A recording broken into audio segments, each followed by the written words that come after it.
दोस्तों, हमारे भारतीय इतिहास में कई ऐसे रहस्य हैं जो आज तक सुलझाए नहीं जा सके हैं। इनमें से एक ऐसा रहस्य है जो पूरे विश्व को हैरान कर रहा है, और वो है जगन्नाथ मंदिर का रहस्य। तो चलिए इस रहस्य को सुलझाने का प्रयास करते हैं। कहते हैं इतिहास को कभी मिटाया नहीं जा सकता। वो इतिहास ही है जो हजारों लाखों वर्षों में घटित हुई अतीत की घटनाओं को चलचित्र की तरह हमारे सामने रूबरू करा देता है। जगन्नाथ मंदिर भारत के ओडिशा राज्य में स्थित एक हिंदू मंदिर है। जगन्नाथ मंदिर को भारत के सबसे पवित्र मंदिरों में से एक माना जाता है। जगन्नाथ मंदिर के बारे में कई रहस्य हैं। एक रहस्य ये है कि मंदिर में स्थापित मूर्तियां अधूरी क्यों हैं? मंदिर का निर्माण कैसे हुआ? इस मंदिर में छुआछूत क्यों नहीं है? इन सभी रहस्यों को जानने के लिए देखते हैं सत्य घटनाओं पर आधारित ये 2D एनिमेशन वीडियो। ईश्वर की लीला अपरंपार है और स्वयं पूर्ण परमेश्वर इस मंदिर के निर्माण में किस प्रकार शामिल रहे हैं, ये बात आज तक आमजन के लिए रहस्य ही रखी गई। आइए उस सत्य से रूबरू होते हैं और जानते हैं आखिर कैसे बना उड़ीसा के तत्कालीन राजा इंद्रदमन, जो कि बहुत धार्मिक प्रवृत्ति के थे और श्री कृष्ण जी की इष्टतम रूप में पूजा किया करते थे। एक रात जब राजा इंद्रदमन आराम फरमा रहे थे, तब श्री कृष्ण जी उनके स्वप्न में आकर दर्शन देते हैं और उनसे कहते हैं,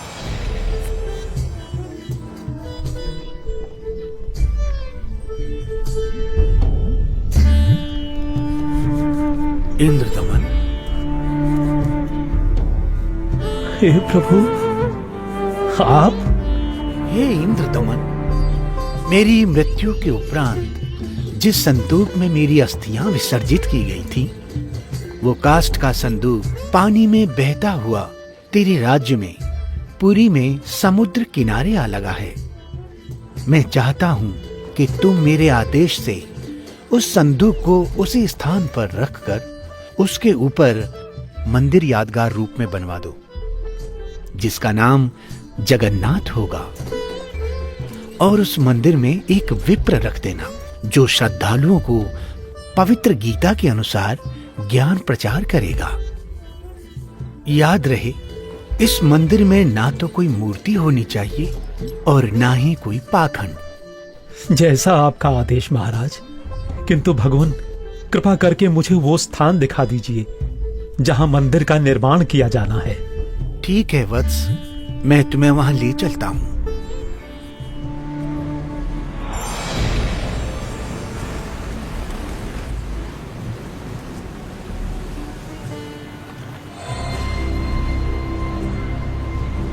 इंद्रदमन, यही वह स्थान है जहां तुम्हें हमारा मंदिर बनाना है।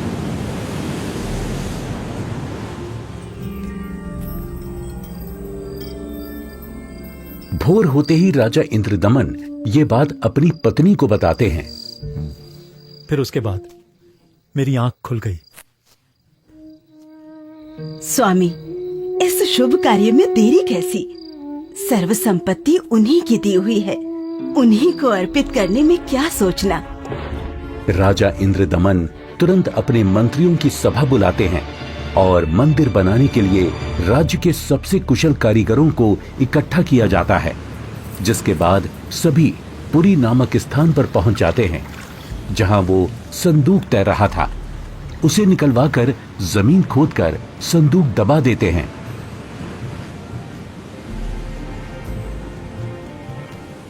और देखते ही देखते उस संदूक के ऊपर मंदिर बनाने का काम शुरू हो जाता है।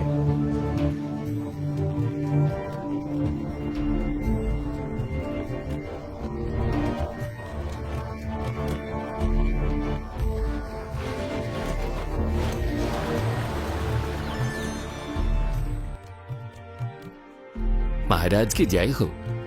प्रभु श्री कृष्ण जी की दया से मंदिर बनकर तैयार है महाराज। राजन, बहुत सुंदर मंदिर बनकर तैयार हुआ है।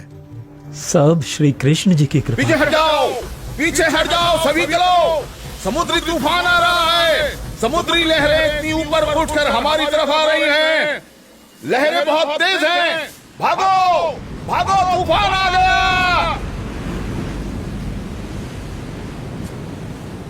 राजन, ये लहरें तो बहुत ऊंची हैं।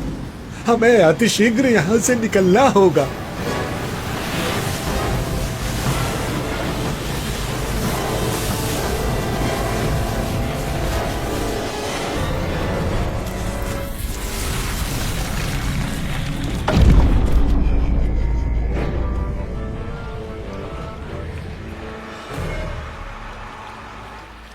हे भगवान, ये क्या अनर्थ हो गया। समुद्र की लहरों ने मंदिर को तहस नहस कर दिया है महाराज। जगन्नाथ मंदिर के तैयार होते ही समुद्री लहरों का आना और मंदिर को अपने आगोश में समा लेना, ये घटना सिर्फ एक बार नहीं अपितु 5 बार घटित होती है।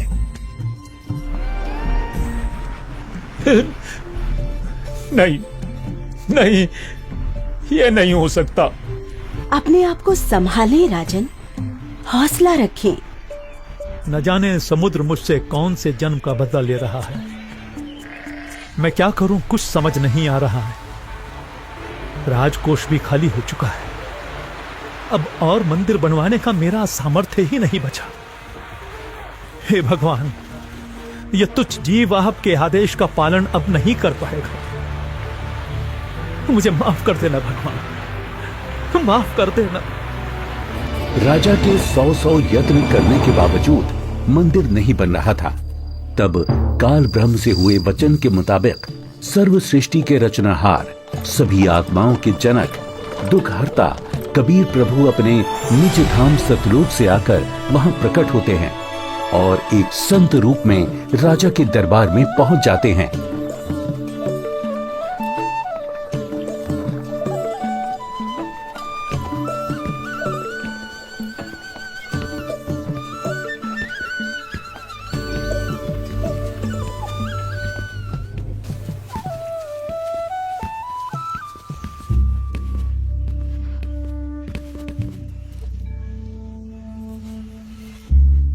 प्रणाम महाराज।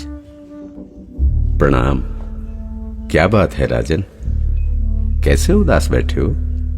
हे महात्मा जी, परमात्मा कृष्ण जी के आदेश से समुद्र किनारे मंदिर का निर्माण करवाया था, किंतु समुद्र ने उसे तोड़ दिया। अब की बार समुद्र नहीं तोड़ेगा, आप मंदिर बनवाओ।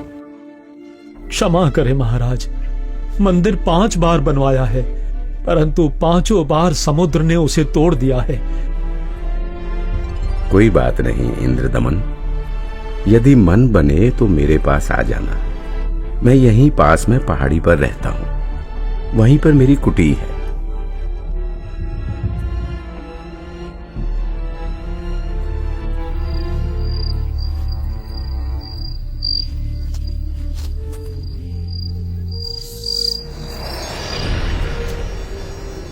इंद्रदमन, एक बार फिर मंदिर बनवा दे। जो तेरे पास संत जी आए थे तो उन्हीं से सहायता की याचना कर ले। वो कोई मामूली संत नहीं है इंद्रदमन, उनकी भक्ति शक्ति का कोई पार पार नहीं है।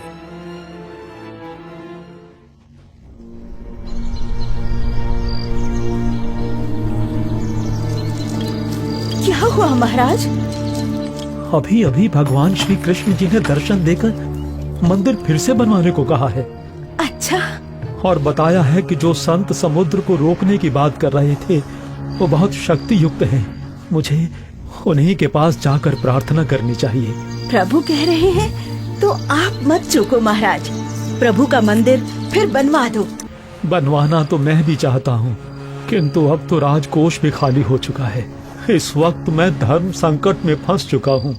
यदि मंदिर नहीं बनवाऊंगा तो प्रभु अप्रसन्न हो जाएंगे और मंदिर बनवाने के लिए धन भी शेष नहीं रहा। स्वामी, आप चिंतित न हो।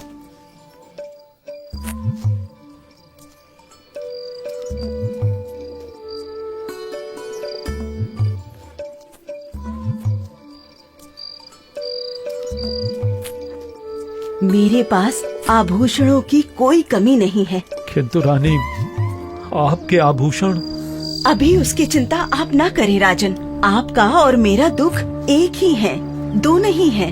आप संकट में हैं, मैं इन आभूषणों का क्या करूंगी? आप बस भगवान के आदेश के अनुसार मंदिर निर्माण का कार्य पुनः प्रारंभ करवाएं। स्वामी, ये आभूषण भी भगवान के ही दिए हुए हैं और भगवान के आदेश का पालन करने में इनका सहयोग लेना मैं अपना सौभाग्य समझूंगी। जी। सुबह उठते ही राजा इंद्रदमन अपने महामंत्री को बुलाकर भगवान श्री कृष्ण जी के आदेश के बारे में बताते हैं। आप जाइए और मंदिर कार्य पुनः प्रारंभ कराने की तैयारी करें।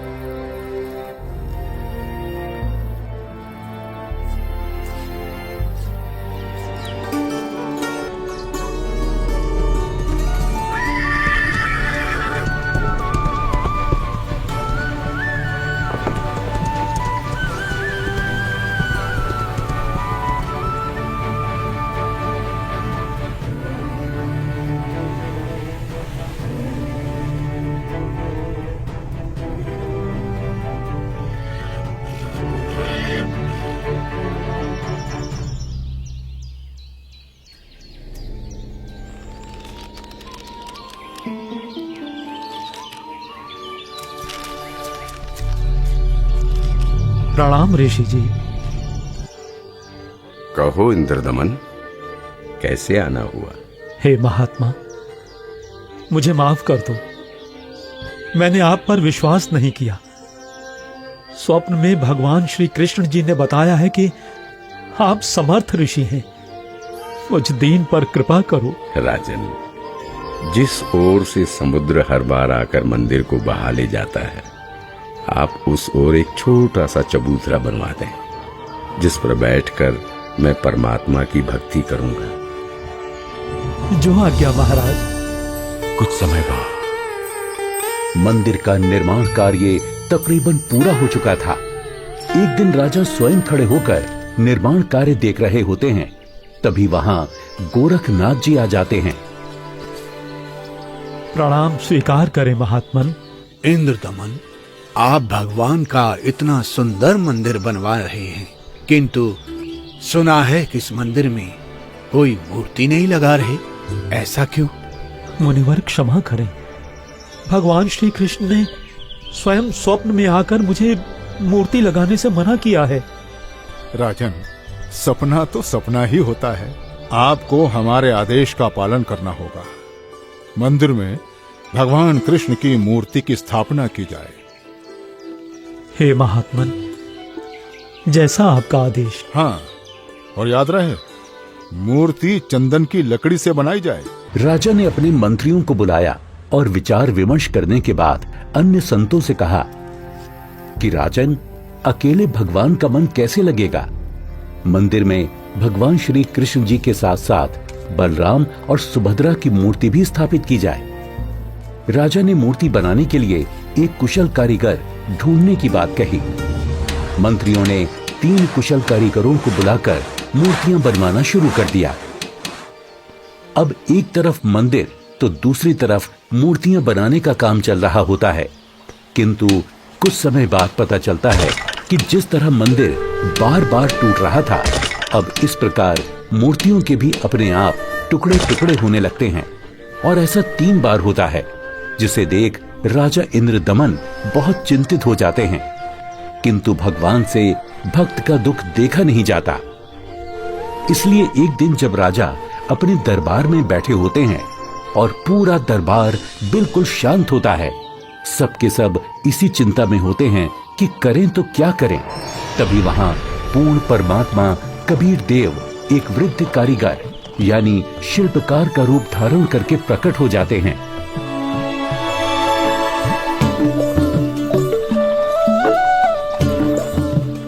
राजा से कहो कि मैं एक शिल्पकार हूँ और मूर्ति बनाना बड़े अच्छे से जानता हूँ।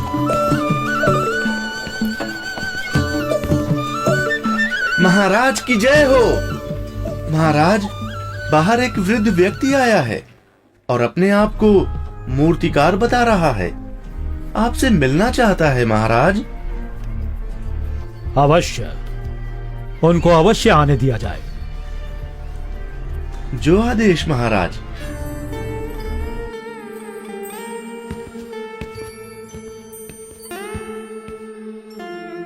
ये कारीगर तो बड़ा अनुभवी लगता है। अवश्य भगवान की ही कोई लीला है।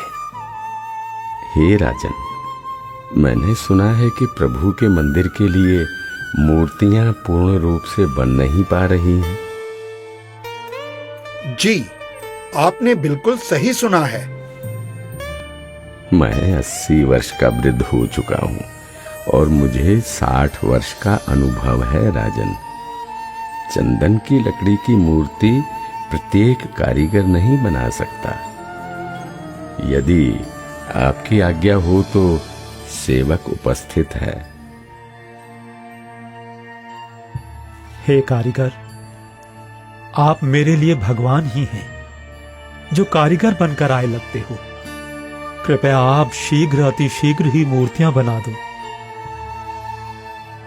मूर्तियां तो मैं बना दूंगा, किंतु राजन, मेरी एक शर्त है। क्या शर्त है आपकी? राजन, मूर्ति बनाने के लिए मुझे एक कमरा चाहिए, जिसे अंदर से बंद करके मैं बड़ी स्वच्छता से मूर्ति तैयार करूंगा। और जब मूर्तियां तैयार हो जाएंगी तो मैं स्वयं दरवाजा खोलूंगा। ठीक है। एक बात और राजन, यदि किसी ने मेरे बाहर आने से पहले दरवाजे को खोलने का प्रयास किया तो मूर्तियां फिर पूरी बन नहीं पाएंगी। वो जितनी बनी होंगी उसी हालत में आपको मिलेंगी और फिर उन्हें पूर्ण कर पाना संभव नहीं होगा राजन। जैसी आपकी इच्छा। मंत्री जी, मूर्तियां बनाने के लिए सब बंदोबस्त किया जाए।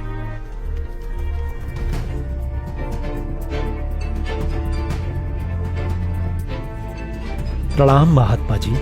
इंद्रदमन, मूर्तियां बनवाई क्या? आपकी आज्ञा का पालन पूर्ण रूप से किया गया है महात्मा जी, परंतु मेरा दुर्भाग्य है कि मूर्तियां बन नहीं पा रही हैं। बनते बनते ही सबके टुकड़े टुकड़े हो जाते हैं। मूर्तियां अवश्य बनवानी है राजन, अब बनवाओ। मैं देखता हूं कैसे टूटती है मूर्ति। हे नाथ जी, प्रयत्न किया जा रहा है। प्रभु का भेजा एक अनुभवी कारीगर बंद कमरे में मूर्तियां बना रहा है। राजा इंद्रदमन नाथ जी को सारी स्थिति से अवगत करवाते हैं और कारीगर की शर्त के बारे में भी बताते हैं, किंतु महात्मा नहीं मानते। वो मूर्तियां देखने की जिद करने लगते हैं और राजा के मना करने के बावजूद भी उस कमरे के सामने पहुंच जाते हैं जहां मूर्ति बनाने का काम चल रहा होता है।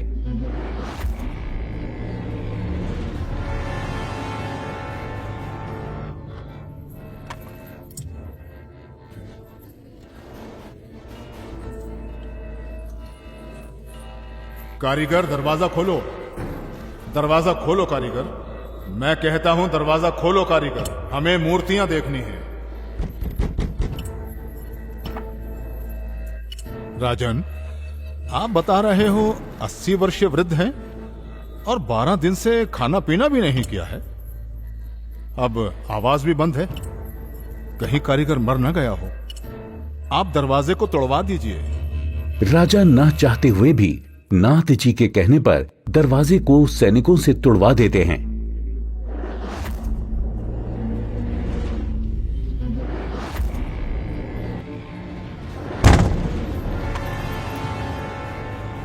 दरवाजा खुलने पर अंदर कोई कारीगर नहीं मिलता। वहां श्री कृष्ण, बलराम और सुभद्रा जी की 3 मूर्तियां रखी होती हैं, परंतु उन मूर्तियों के हाथ और पैर के पंजे नहीं बन पाए थे। ये देखकर सभी चौंक जाते हैं। हे भगवान, वो बुजुर्ग कारीगर तो यहाँ है ही नहीं। इसका मतलब वो कोई साधारण व्यक्ति नहीं थे, बल्कि स्वयं भगवान ही थे। मंदिर का निर्माण पूरा हो चुका है। अब इन्हीं मूर्तियों को भगवान की इच्छा समझकर मंदिर में स्थापित करवा दो राजन। हो सकता है प्रभु को यही स्वीकार हो। लगता है श्री कृष्ण ही स्वयं मूर्तियां बनाकर गए हैं। मंदिर का निर्माण कार्य संपन्न हो चुका था।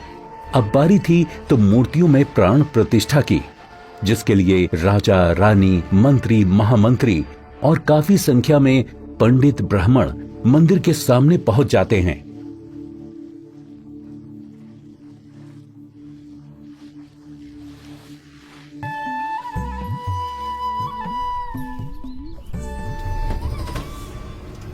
रे दुर्बुद्धि शूद्र, अपवित्र! देखता नहीं मंदिर का द्वार अपवित्र कर दिया तूने। शूद्र कैसे बन गई? भगवान ये कैसे हो गया? ये कैसे हो गया भगवान? कैसे हो गया? प्रभु शुद्ध हो गई हैं क्योंकि मुख्य द्वार को उस शूद्र ने अशुद्ध कर दिया है, इसलिए सब मूर्तियों ने शूद्र रूप धारण कर लिया। बहुत बड़ा अनिष्ट हो गया राजन। कुछ समय उपरांत देखते ही देखते मूर्तियां अपने वास्तविक रूप में आ जाती हैं, जिसके बाद पंडित कई बार गंगा जल छिड़ककर मूर्तियों को शुद्ध करने का उपक्रम करते हैं। मूर्ति स्थापना के कुछ दिन बाद अचानक समुद्री तूफान आ जाता है और समुद्री लहरें लगभग 40 फीट ऊंची उठकर बहुत तेज वेग में मंदिर की ओर चल पड़ती हैं। सभी आपस में बातें करने लगते हैं। लगता है अब की बार भी समुद्र मंदिर को नष्ट कर देगा। अरे ये क्या? संत जी अभी भी वहीं पर बैठे हैं। अरे कोई उठाओ उनको वहां से। सभी चिल्लाते हैं, हट जाओ, हट जाओ, हट जाओ, वहां से पीछे हट जाओ, समुद्री तूफान आ रहा है। हट जाओ, हट जाओ, वहां से पीछे आ जाओ, महात्मा जी, पीछे आ जाओ। अरे अरे अरे अरे अरे ये क्या हो गया? ये क्या हो गया? ये क्या हो गया? अरे क्या होगा? महात्मा जी ने पानी को वहीं पर रोक दिया है राजन। लगता है अब की बार मंदिर बच जाएगा। महात्मा अवश्य ही कोई परम शक्ति युक्त है।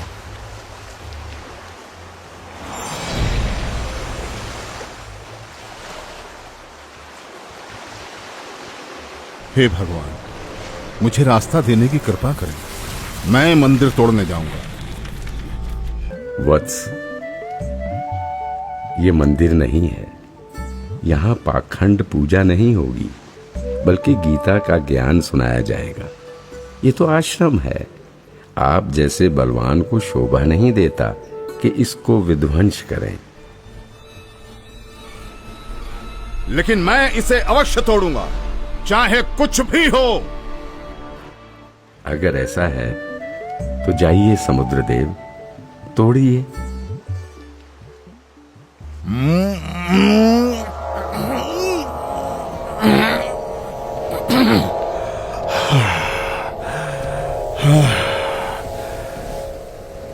मैं आपकी शक्ति के आगे विवश हूं स्वामी। आपकी शक्ति अपार है। आप मुझे रास्ता देने की कृपा करें प्रभु। मैंने राजा इंद्रदमन को मंदिर की रक्षा का वचन दिया है। मैं मार्ग से नहीं हट सकता समुद्रदेव। आप ऐसा कुकृत्य क्यों करना चाहते हैं?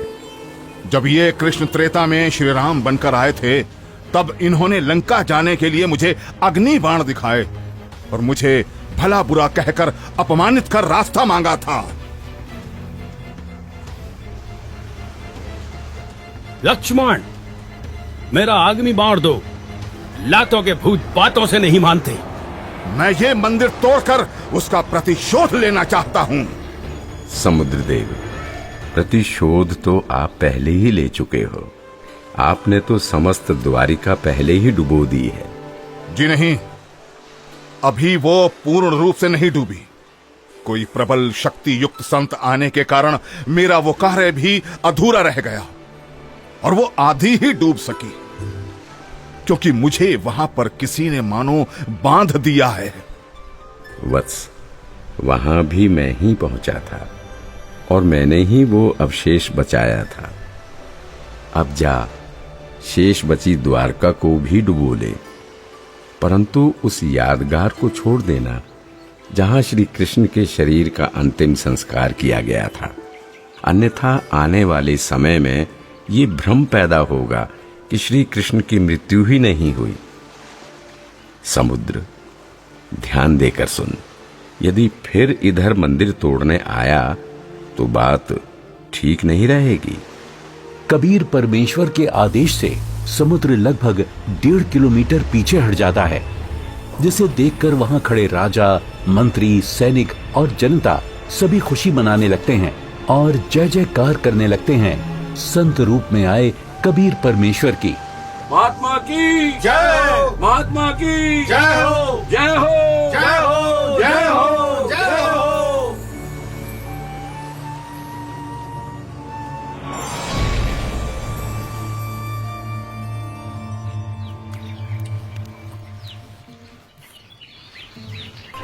पंडित जी, सब कुछ करके देख लिया, आपका कुष्ठ रोग तो बढ़ता ही जा रहा है। भगवान, परमेश्वर, ये क्या हो गया? हे प्रभु, कष्ट हरो महाराज, क्षमा करो महाराज। पता नहीं मुझे किस पाप का प्रायश्चित करना पड़ रहा है। गलती क्षमा करो प्रभु, गलती क्षमा करो।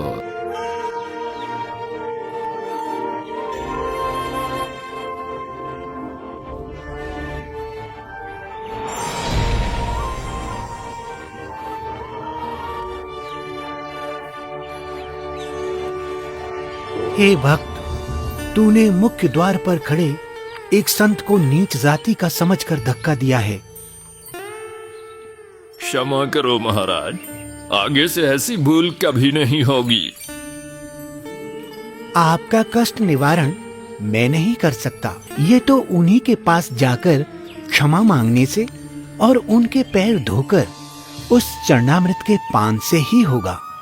वो कोई साधारण संत नहीं थे, अपितु कोई परम शक्ति ही शूद्र रूप धारण करके वहां परीक्षा लेने के लिए पहुंची थी। यदि वो आपको हृदय से क्षमा कर देंगे तो ही आपका कष्ट निवारण संभव है, अन्यथा नहीं।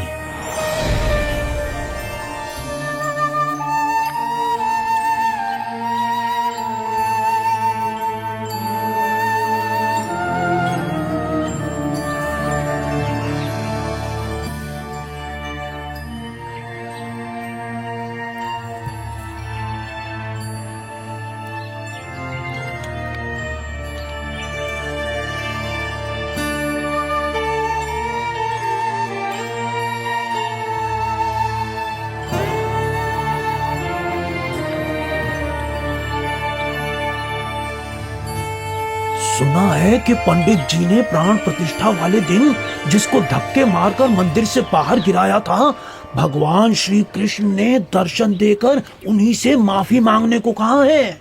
अच्छा, हाँ, मुनि की खोज सभी कर रहे हैं ताकि पंडित जी का कोढ़ का रोग ठीक हो सके।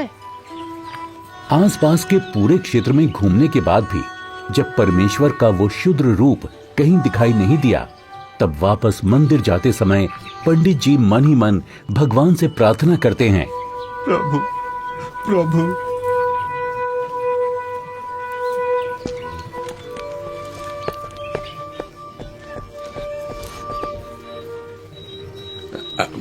अरे अरे, रुकिए पंडित जी, मैं शूद्र हूँ, मेरे नजदीक मत आइए, आप भी अशुद्ध हो जाएंगे।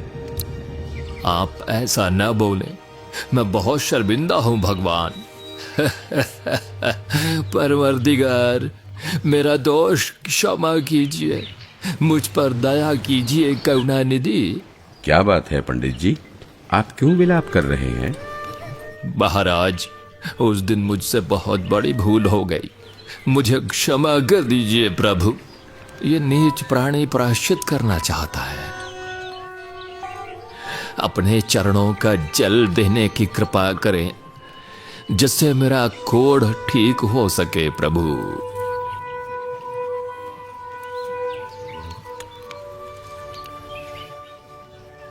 हे ब्राह्मण, इसे 40 दिन तक पीना तथा जल में डालकर स्नान करना। आज से 40वें दिन तुम्हारा कुष्ठ रोग समाप्त हो जाएगा। अब से भविष्य में इस जगन्नाथ मंदिर में किसी ने भी छुआछूत की तो उसकी भी यही दशा होगी, दंड का भागी होगा। जी महाराज, जी महाराज, जी महाराज, इस मंदिर में हम कभी छुआछूत नहीं करेंगे, नहीं करेंगे। आशीर्वाद है बच्चों।